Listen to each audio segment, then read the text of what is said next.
Hey everyone, welcome to Venturing Abroad, a podcast brought to you by Daphne, where we speak with entrepreneurs and leaders in tech on scaling internationally, cultural adaptation, and more. My name is Erica, and we are very happy to welcome Kyung, one of our venture partners here at Daphne, as our co-host for this conversation. Hello, Kyung. Nice to see you. How's it going today? Doing very well. Glad to be back in Paris. Happy to have you back here. For this episode, we are thrilled to be joined by Clare Jones. Clare is English and made her way about a year ago to Amsterdam, where she is the CEO of Polarsteps. She's played an instrumental role in scaling the app internationally. We cannot wait to get into this. With a career-spanning experience in travel tech, climate tech, impact investing, we are excited to share her story with you. So Clare, thank you so much for being here today and welcome to Venturing Abroad. Thanks for having me. I'm happy to be here. Of course.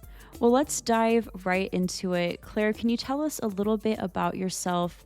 What was your journey in getting into travel tech and business leadership? So I'm the CEO of Polarsteps, which is quite new for me. So I took over as CEO last year. So actually, almost all of the success of Polarsteps has nothing to do with me. I just managed to join an amazing team at the right time when things have been going very well. I moved to Amsterdam as part of that. So I'm normally a Londoner. This is my first time living abroad somewhere like Amsterdam. So that's also a wonderful part of the adventure. I started my career in startups in my 20s. And once you're in startup world, I think it's very difficult to imagine yourself in a normal job. Startups and scale-ups have a sort of addictive quality, partly just being able to be in control of your destiny. Accidentally sort of entered into startups in my early 20s and then have stuck around ever since in various ways. Most recently in a mapping related company, so called What Three Words, which is about addresses and maps. So not totally related to travel tech, but at least some through line there of ending up in travel now, but still in consumer. And can you break down for us what exactly is Polarsteps and why it should be the app that we download if we haven't done so already? So it's basically the all-in-one place for you as a traveler. So right now, there's no one place except for Polarsteps where a traveler can go when you're daydreaming and you're thinking, where might I like to go in the daydreaming phase, in the planning phase, when you're planning a trip and you want to have, instead of a Google spreadsheet, wouldn't it be nice if you could had an app where you could put your plans in, where you could think about the hotels and where you'd like to stay and what you might like to see and do? Right through to when you're on your trip, wouldn't it be lovely to have a place that you could share that adventure with a few close loved ones, friends and family, and then a way to relive the trip for the rest of your life? So Polarsteps is an app that lets you do all of those things. It's really spread across Europe lately. It's actually now picking up in the US and a few other places. So it's a place where you can plan, track, and relive your adventures. It's an app that some of my colleagues and I here love using. We love traveling and to be able to dream, as you said, and organize everything, stay in touch with our loved ones during our travels is so great. Yeah, you've been conquering France by storm. Hopefully, we'll be able to talk a little bit about that shortly. So, Claire, you already alluded to it. You're a Brit, and if I got it correctly, so far you've been based there and leading companies there. Can you sort of tell us a little bit how that transition was coming to a Dutch company Yeah. with the various cultures that it has? Yeah, so definitely a big difference between London and Amsterdam, just as cities, in terms of size wise, getting used to being in a much smaller place, but it's lovely and green. So it's certainly, it's been an amazing adventure to get to move cities. But culturally, yeah, there's a lot of similarities, of course, across kind of Europe and the UK with how we think about tech. The nice thing about Amsterdam is I think it's very ambitious, or at least is certainly getting more and more ambitious all the time, which is exciting. So I certainly feel that energy that I felt in London, which is we're going to build big companies here, we're going to do some world-changing stuff, which has been great. I think there's also a really interesting thing about Amsterdam, which is that it's a city full of so many expats from around the world. We're able to hire a lot from abroad, so lots of our team are from abroad, and that's been a really wonderful thing. There's definitely been some cultural changes to get used to in a really good way. I think that the Dutch are famously direct, and so we have this really, actually, I would say, very efficient work culture because there's just such clarity. There's no like hidden meanings. No one's trying to say one thing and mean the opposite, which, look, we love a bit of sarcasm and irony in the UK, but we also love a bit of passive aggression sometimes. But here it's very direct, it's very frank, which is actually amazing because the amount that people can get done in a day if they are happy to just say what they think, give feedback, take feedback, run with it is actually remarkable. So I think one of my biggest positive surprises has been seeing how a very direct and clear culture can actually make you massively more productive. So that's been a really wonderful thing to see. But yeah, it's been a really fun change so far, and I'm enjoying myself immensely. Is it so far the most international company you've been working for in terms of sort of the nationality that you have on board? And more generally speaking, how do you deal with that? Maybe not sort of as it relates to your relationship with the various cultures, but potential misunderstandings between team members and so on and so forth. Yeah, it's definitely one of the most diverse in terms of nationalities, and really helped because the Dutch government has a great incentive plan that helps people move over, which is really helpful. So it makes it easy for us to recruit from abroad, and we got people from all over Brazil, India, places like that, all kinds of places. I think, yeah, the cultural challenges are somewhat helped by the fact that Amsterdam is a very culturally diverse city anyway, so we're used to working with people from different cultures, but also because it's a travel company. And so most people are big travelers, or at least if they're people who fell in love with travel. And so a lot of people in the team are very used to working across different cultures and understanding because a lot of the team have like hitchhiked and done all of the things that kind of as you're traveling the world that expose you to lots of different people and different ways of acting and things. And so actually I think we have a bit of a head start. Being a travel company that's full of travelers has helped us interacting with each other and sort of being thoughtful about it and thinking about it. And of course, we're always learning because it's just grown to about 85 people, but most of that growth has come in the last kind of 18 months. So we're still learning how things will change as you grow. And there's still stuff we get wrong and that we have to learn. And a lot of that is just listening to the team. And when you have new people joining and they say, oh, this feels a bit unusual to me, or I don't understand how that culturally works, then part of that's just listening and changing and not assuming that the things that worked at 30 people are going to work at 85 as well. Polarsteps obviously founded 10 years ago. You came on board fairly late last year. Was it June last year, if I'm not mistaken? Being the third CEO, I think, of the company. So, what was that experience like? Stepping into a company with existing founders that have been CEOs before. Yeah. So I'm very lucky in that it was stepping into a company with existing founders who'd been CEOs, but who both wanted to stay. So I think sometimes when you hear the story, which is an external CEO is coming in, often the founders are leaving, or they have left, or they're thinking about leaving, and or they've been pushed out, or maybe the board decided, oh, you can't do this anymore. We need somebody new, and that's none of those things were the case. In this case, it was so Kuhn, who was the original CEO and CEO for a long time, knew that he kind of did some soul searching and kind of worked out that for him, he gets joy in product, in building, not in some of the other things that come with the CEO job. And Max, who then was CTO and then stepped in as CEO, Max also wanted to be the CTO. Max wants to be the person working on tech, actually hands-on with product. A lot of the work we've been shipping lately has Max's fingerprints all over it. And I think so. It was an interesting one for me because it was clear that they both loved the company deeply. They both wanted to keep working on the product, but neither of them wanted to be CEO. And that is quite a special thing because it means you get to work with founders. So there's actually three founders still full-time in the business. So Job's the other who's working. He's the head of design and brand. And that's amazing because then you've got the power of founders, which is kind of vision and depth of understanding and history and data and all of those things. But you get to bring kind of new energy and new skills at a certain phase of the company. So I think having spoken to a lot of people who've done this transition, I think I got very lucky. And then this transition has been such a positive thing. Like because the founders decided it themselves, they said we want some complementarity at this point for the company, and that has meant so far at least we're having a wonderful time working together. We kind of knew that because it was a very long. I spent ages getting to know them, and they me, and that we really had these really long dinners, and you were really understanding who you were as humans, and I think that helps too because we knew we were going to get on, we knew we were going to have fun while we were working together, and I think that's been the case so far. And when you were stepping into the CEO position, what steps did you take in order to gain the trust of your team and your employees? This is a good question. So, a lot of what I was trying to train myself in my head was to be quiet for ages at the beginning. So, especially when you go from leadership, especially in something where you've grown it from nothing or very early, you're used to having an opinion on basically everything, even often when you shouldn't. But you're used to knowing, you know all the history, you've got opinions, you've thought deeply about this every day for the past decade. In this case, I know very little. I knew almost nothing about the company other than what they've been able to share as we get to know each other. So a lot of like my first few weeks was just saying to myself, be quiet, just ask questions and just listen, and don't have opinions, because any opinions you have now are going to be based on very little data. So a lot of it was just shut up and just listen, and training myself to do that, which was a Hmm. good useful thing to do. So a lot of it was that, and then also just over checking things where they might seem small, and trying to remember at the beginning, my job at the beginning is not to prove myself. It's not to prove that I'm going to be impactful, because they believe that, otherwise they wouldn't have chosen me. But my job is to get to know the business and get to know the people. And that's actually my job. And so really trying to do that, and actively try not to have opinions, even if you think them in your head. Sometimes you go, this can wait.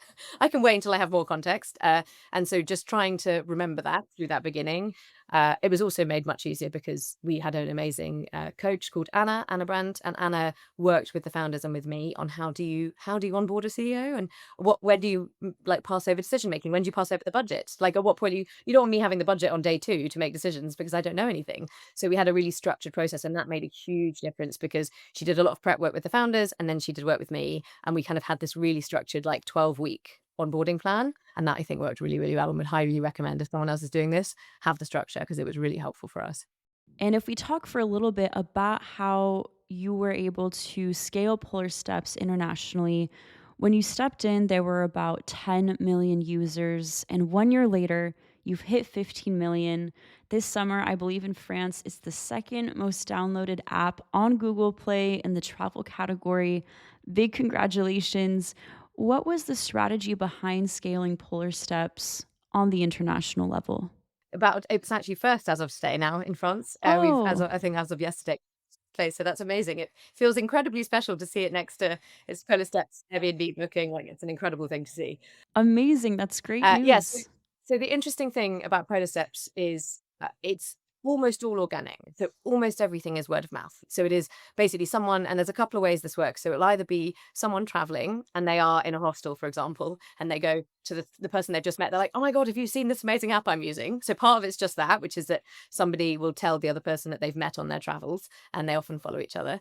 But the other way is that actually, a very large percentage of our users come, which is that they set up a trip and they share it with 5 or 6 people, or however many people, that depends on the person. You share it with some people and you say, follow my trip on Polar Steps. And what happens then is, these are your kind of best friends. This is your family. Maybe it's your sister, maybe it's your mom. You kind of have to follow them on Polar Steps. If you're going to want to know about their trip, you can't text them and be like, how's the trip going, if you're not following them on Polar Steps. They're doing all the work of telling you how their trip is going. So it's really, really high intent, which is, it's a high intent from the person sharing, which is, please follow me on Polar Steps. Very high intent from the people receiving it, because they're your closest people. And so what happens then is that then creates this organic loop, which is that someone gets invited, they follow someone's trip. Maybe a few months later, they go on a trip, they invite their own closest friends and family, and you have this lovely viral loop. So that's wonderful, and that's still a big part of it, which is just organic growth. And the Netherlands, the fact about a third of people in the Netherlands are Polar Steps users, is because of that organic growth. But the question for us last year was, can we do this faster if we spend some money on marketing? So Polar Steps historically has spent almost nothing on marketing, really very little on marketing. The question was, if we do very targeted marketing to types of users, so this is through paid ads, can we speed things up? So can we get that organic adoption to go even faster? And can we get density in markets quicker? And that's what we've been experimenting with the last kind of 6 months. It's gone even better than we thought. So it's gone really nicely, which means we're now doing incredibly well in France, both on the organic level and some marketing. We're also getting a lot more users in Germany, the UK, and the US. So yeah, it's a bit of a switch from totally organic to organic complemented by paid. But the key thing is, the driver is still organic. It's still product-led growth, which is users are coming because they love the product, and they're bringing people because they love the product. But we're able to complement it with a bit of extra fuel on the flames, and that makes the market go faster, and you get this lovely network effect, which you're probably seeing in Paris now, which is, oh wow, yeah, everyone's using Polar Steps. And it seems that it's also embedded in the idea of community. Yeah, it's really it's community, but it's a key thing here is so in the different phases. So there's definitely like in the daydreaming phase, there's this community of Polar Steps travelers, and there are a lot of public trips, so people can look at other trips and get inspired by them. But there's the kind of track and share phase, when you're on your adventure and you're sharing it with your friends and family. That's actually a very small community, and this is really important because, so the average follower numbers is like 6 people. And that's really small. That's really, really small. This isn't like Twitter or Instagram, but that's really important because it keeps the authenticity. So if you're posting, and we see this, I mean, I'm guilty of this myself. There are things I've posted on Instagram where the Instagram post is just this like gorgeous volcano at sunrise. And that's what Instagram sees. And actually what my Polarsteps thing says is I feel quite embarrassed because I thought I'd found this like really off the beaten track experience, which was the local guide will take you up in the dark and you'll kind of arrive for sunrise. And when the sun came up, there were like 150 other tourists there.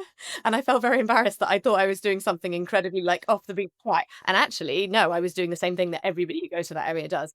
And the interesting thing is on Instagram, my sentiment is look at my beautiful picture of the sunrise. And on Polarsteps, you have the authenticity, which is actually I loved lots of that experience. The bit that I didn't like is feeling like I was doing the same thing as everyone else when I kind of like the idea of being an adventurous traveler. And so that's a really interesting example where you can see that the authenticity really matters because you've got a very small number of followers. And really your primary audience for when you're tracking and sharing your trip is like yourself in 10 years. I'm writing it so that I in 10 years remember what it was like to go up that volcano, even the bits you didn't like.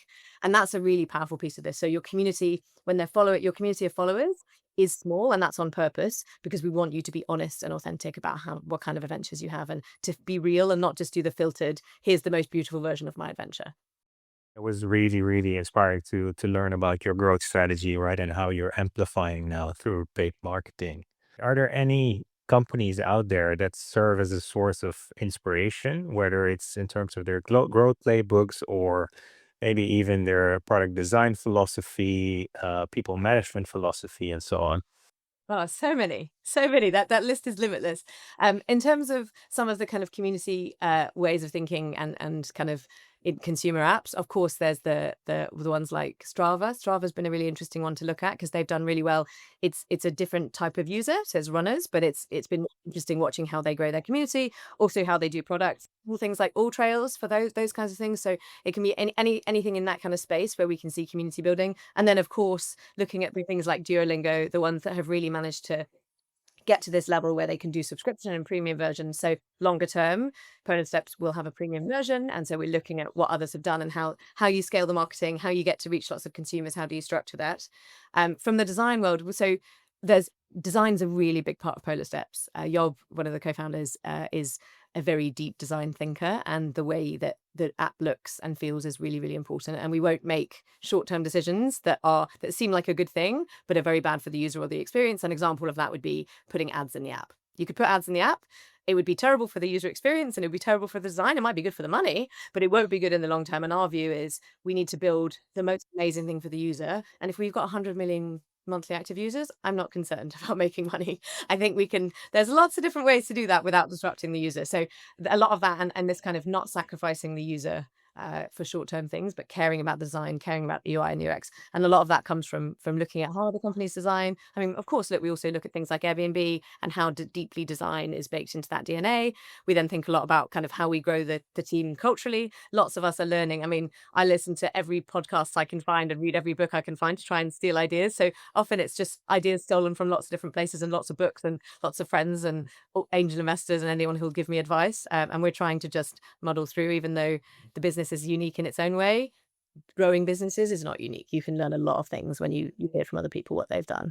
Totally, totally. And obviously, we don't want to tip off your competitors, right? But at the end of the day, Eric and I are also users or potential users of the app. So could you enlighten us? What's next, right? Where do you see the app going in the next 2 years? So I think we're going to be leaning a lot more into the kind of daydreaming discovery phase. So we've seen, we've got so many millions of trips on the platform, and we've seen that people really, really want to come in earlier when they're thinking, not just I'm actually planning the trip, but I'm thinking about where I'd like to go. So we're going to be leaning a lot more into how do we showcase things that people have done in the community. And that might be your friends and family because you trust them and you'll maybe travel in a similar way, or it might be the public trips, the trips that are out there. We're seeing a lot at the moment of kind of not travel influencers in the kind of Instagram version, but small micro influencers who, within the bikepacking community, we're starting to see them already putting their trips on Polarsteps to share with their followers. So we're going to be leaning a lot more into that side of things in the early bits of the funnel, which is how we're inspiring people. And that's also really important for us because one of the big lessons I think travel needed to learn was that travel isn't always just positive, right? Like we as humans, there's this urge to travel and discover and all of those things, but it can have negative consequences. And we saw this with influencers, right? Where an influencer with great intention would find a village that no one knew about and say, oh my gosh, look at this incredible place. They would share it with all their followers, and then their followers would descend on the village. And the village might be like, we don't have the infrastructure for this. We don't want 10,000 people visiting, but they don't have a space to. And so one of the things we've been really trying to learn and build into the product and the product design, and we've built this into our AI itinerary planner that we launched recently, is we've basically got a manifesto for how we want to behave in the world and how we want to encourage travelers to behave. And a lot of that is about treating places with respect, whether that is listening when a local community says, we're actually done with tourism, thank you, and saying, you know what, you don't have to go there because there are 10 places nearby that would love to welcome you and show you around, or making sure that people aren't going to the same places all the time, making sure that we're showcasing things like slow travel journeys. So you don't have to get a plane now across Europe. There are so many ways to get across Europe that don't involve flying. And yes, it might take you a bit longer, but you could stop on the way and see a jazz gig in Hamburg on the way to Norway rather than flying over it. So that's part of what our responsibility is over the next few years, is to really help try and shape positive travel behavior, because we can. Now we've got, 16 million users actually, as of today. We've got 16 million users. We can really help people find ways to travel that are positive for the world rather than just positive for them as an adventurer. Yeah, that makes a whole lot of sense. And where are you looking to double down in terms of geographies, right? Geographies of the users. Yeah. So we want to kind of finish Europe. It's lovely to see it going so well, but of course we're going to pay attention until it's finished and everyone's using it.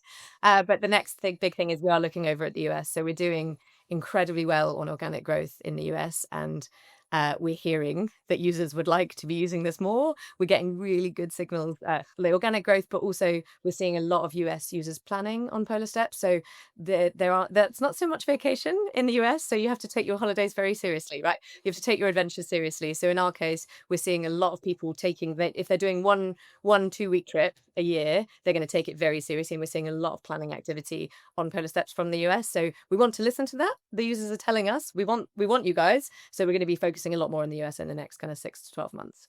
Got it. And obviously, being very close to the company, I'm very aware of the capital efficiency of the business model. Polar Steps has been quite profitable over some of the years, quite recently as well. How do you balance, profitability and growth? Yeah, so it's always a question, right? Because you when you're running a company to be profitable, you're being conservative on things because you're trying to make sure you're running the company healthily and all those things. Polarsteps has, because the company has been very successful and has been profitable for multiple years, it's allowing us now to invest quite heavily in growth in a way that would have been tough in a different kind of setup. I think this is something that I think the founders deserve a great deal of credit for, which is a lot of travel companies start out and they raise shed loads of cash and that's how they fund their growth. And they go, we're just going to raise, and then we're going to hope at some point we get enough users to make the business model work. And that's because most of the business models are based on bookings. So how much, you send someone out and you get paid. And the problem with that is it's really expensive to get to enough users to make that work. And when you're spending other people's money, that's coming with deadlines and targets you've got to meet. And often it just doesn't work. Like travel is an absolute graveyard of startups. You guys know this. And so the interesting thing I think that the Polarsteps founders did was say, we want to run a healthy business that can support itself. And we're going to get to the tens of millions and then eventually hundreds of millions of users, but we're going to do it healthily and sustainably rather than just raising loads of money and burning it, or doing things that are terrible for the users like selling ads too early, or doing things that are negative for the user experience. And so creating a business model, which a lot of this is because, so basically the way it works is that at the end of people's adventure, they have the option to buy a travel book, which is a book of their photos and memories from the trip. And lots of people do. They're really beautiful. It's a really beautiful product. And that has allowed us to grow the business really healthily and not have to rely on fundraising tens of millions or hundreds of millions to be able to get to a point where you're getting global adoption. We're now there. We're getting serious global adoption everywhere. We've had that wonderful hockey stick growth. The users are really coming in, but it meant that it was done responsibly and carefully, which is, I guess, a little unusual sometimes in tech. Sometimes people would rather raise the money than run a healthy, profitable business. Maybe a final question on the business front before we shift gears and go into more lighter topics. What is a piece of advice that you would give, the many founders that are listening to this podcast around international scaling? I would say Oh, maybe. So one learning for me is, I think, prepare for success earlier than you think. So in our case, the model we kind of came up with that's now working incredibly well, it worked way quicker than we expected, and it meant we had to run around to catch up and do it in other markets. So actually, if what we should have done is started it in France and then also prepped to start it in Germany and the UK. And then once it started working, we'd have been ready to go. Whereas because it started working so much quicker than we thought, I was suddenly like, oh no, now we've got to go and plan this. But I was like, well, I assumed we would do France for 6 months and then we do the next place for that. But actually it ended up working so fast. And so we hadn't actually prepared for success. We'd been like, okay, we'll do it and we'll see what happens. And so we probably lost a couple of months there because we just hadn't prepared for like the best case scenario. So that was a good learning for me, is that prepare for success, even when you're just testing stuff, know what will happen if it works. How are you going to scale that really quickly? That's definitely like a good learning for me, because we were being quite considered and careful. And yeah, we could have been 2 months probably ahead on those other markets if we'd done that well. And then the other thing I would say is do the user research, because we have an amazing user research team who literally phone users. So this is new users, this is users never seen us before, this is people who've been using us for 5 years. And before we were launching very heavily in France and other markets, actually talking to the users and being like, what's working for you, what's not, to make sure that if you're going to really ramp things up, you're making sure that you're answering the pain points for the users and you're changing the things that they find difficult, because otherwise you're going to have really inefficient spend if you're spending, but there's a bunch of problems you didn't know that your users were experiencing. So speaking to the users in the different countries, local people, rather than just guessing and just taking your early adopters, has been a really important part of that. I'd love for us to talk a little bit about impact. When I was preparing for this interview, I could see that impact has been at the heart of your work since the beginning of your career. You alluded to the way in which you incorporate impact externally at Polarsteps by advocating for responsible, positive tourism. Can you elaborate on how you integrate impact inside the workplace with your team? So none of this is me. This is all them. They have the team are really a team of people who care deeply about the world, and I do think part of that's this kind of Venn diagram of people who've travelled and had the chance to experience the world. Kind of, I don't know. uh, In my experience, it can often deepen your sort of love for the world and the people in it, and make you want to do wonderful, important things because you see how special it is and how lucky we are to be here. So the teams internally are, I think, again, partly this is probably a Dutch thing also, in that because Dutch culture is quite non-hierarchical, people feel like their voice matters and they want to use it in a really good way. Like, I think this is a really good thing, that everybody feels like they can speak out as they should be. And so because of this, there have been a lot of like grassroots type things in the organization where, so for example, we have a green hub, which is a group of people from across the teams, all different teams are represented there. And these are just people who wanted to help Polarsteps think about its sustainability and how we think about that, both, of course, in the product, but also just us as a company. So what do we do? So, for example, we have this thing called the teleporter, which is a perk that we have for the teams. And so on the anniversary of when you join Polarsteps every year, you spin this teleporter we have, and it will land somewhere that one of our users has been, and we will pay for your return ticket to that place.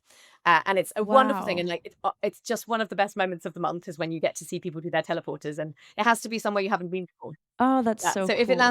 if it landed on Japan for me, I'd have to spin again. So you have to Right. go somewhere you haven't been, which is really wonderful. And I think this is a really important part of living what you talk about, right? We want our team to travel, and we want to make sure that they have the chance to travel. So we do that every year. But the Green Hub have also been helping us try and make that more sustainable. So for example, we now have the option to choose the train. So if you want to choose to spin it, and you can choose the train, you also get a little incentive. So you get a little spending budget as well if you do the train. So you have an extra incentive to choose the train. And you can then spin it. Of course, we're limited to places you can reasonably get to from Amsterdam on the train, but these days that's actually getting better and better. And they do a lot of work on those sorts of things, which they seem small, but they're impactful in the company, because they say, we care about this, we do care about our impact as individuals as well as the whole team. And that, I mean, that's just one example. There are a lot of different groups in the company where people are thinking, I care about this, I'd like to have an impact in this way in the workplace or outside of it, and we're trying to help keep those voices alive so that people feel able to do those kinds of projects. And I guess not sharing your trip is not an option, right? Yeah, you do. The rule is you do have to track your trip on Polarsteps when you are on the trip. But of course, then that's how we get loads of product feedback, because it's also everybody finds a bug or a feature that isn't working they expected when they use it every day. So it's also a good way of making sure everybody is giving product feedback. I wish I could be a fly on the wall to see someone spin the wheel and see all the joy and excitement from it. Before we conclude our conversation, Kyung and I would like to ask you some fun, rapid fire questions. I'm curious to know, what is one place you were inspired to travel to thanks to Polarsteps, and how did that adventure go? Well, it's a two-part. So one place I want to now go to is Rwanda, because I Oh, was how using cool. our new AI planner to plan future trips. And this basically, the way this works is it takes all of your past trips into account and creates basically a trip just for you based on how you like to travel. And key thing being the stuff you didn't like as well as the stuff you did. And it planned me this incredible trip in Rwanda. So I'm now hoping actually when I spin the teleporter, it will land in Rwanda, because it planned me this incredible trip, which was all about like sustainable tourism and like ethical wildlife management and a bunch of those things, which I didn't would have never have known that those existed, but it was able to understand who I am as a traveler and predict that. So that's one that I would like to in the future. Interestingly, actually, one of the a very different kind of example is that one of the things I think Polarsteps does really beautifully is it encourages you to move around when you're in a place. Because if you just sit in the same place, your map is not as beautiful as if you move around and you go to different places. And so I was actually doing a remote work week with my sisters in France last year. And one of the things that I was able to do is look up on Polarsteps, what are things nearby that I could go and visit. So we were kind of staying in a house together. And then one morning we just went and found this beautiful like waterfall and cave. And we just went before work, the group of us, and just went and explored it together. And that was a really nice example where Polarsteps is not just about like epic adventures and the person who's climbing the highest mountain in every country, like wonderful. And it is partly that, but a lot of it is also the more, how can you be curious in the everyday? Like you're just in a little farmhouse in France, remote working. You can also be curious. You can also find something to add to your Polarsteps trip for that day. Go and explore something else. So I love that. That like as a user, I love that Polarsteps helps me be curious, even if it's just about a village across the way or something hidden that I didn't know existed. It helps me be curious on my adventures, and that's a thing I'm really enjoying experiencing. One of the questions we were going to ask you is if you prepare well in advance before heading out on a trip and if you're a last minute packer, but it seems like you're quite organized, especially with the new AI component in Polarsteps. Yes, I prepare. The trip will be very well planned in advance for things like this. The packing will be done in about 10 minutes before I leave, because it's, yeah, I need a deadline. I've got to have a deadline to get something done. High pressure deadline. You give yourself 10 minutes before the plane, you are very efficient and you pack very well in those last 10 minutes. Yep. Yeah. Yeah, maybe a final one from my side, right? If you could invite one person, past or present, to go on a trip with you or to sit next to you in a plane, who would that be? Oh, that's so difficult. That's so difficult because the answer to that is so many different people. So I I think uh I'm actually going to go for my great grandmother, who I only knew for a little bit when I was a child. She died when I was about 18, and she was extraordinary. And I'm always sad that I never got to travel with her as a grown up, because I think when I've traveled with people I love, you just get this totally different understanding of them as a person when you travel together. And she had an amazing life, and she was just this kind of firecracker of a woman. And I would love to just have had the chance to go on an adventure with her, and that would have been a really special thing. And I think I would have learned so much from her. I learned so much from her just growing up as a kid, and I love the idea of, yeah, being able to, in that magic one world, take someone like that on an adventure together. So Rhonda with the grandmother. Yes, Rwanda with my grandmother, perfect. Beautiful. Claire, thank you so much for joining us today on Venturing Abroad. I so enjoyed our conversation. I'm inspired to start organizing and dreaming my next vacation. And a big congratulations to the whole Polarsteps team on all of the achievements. Thank you. Thanks so much.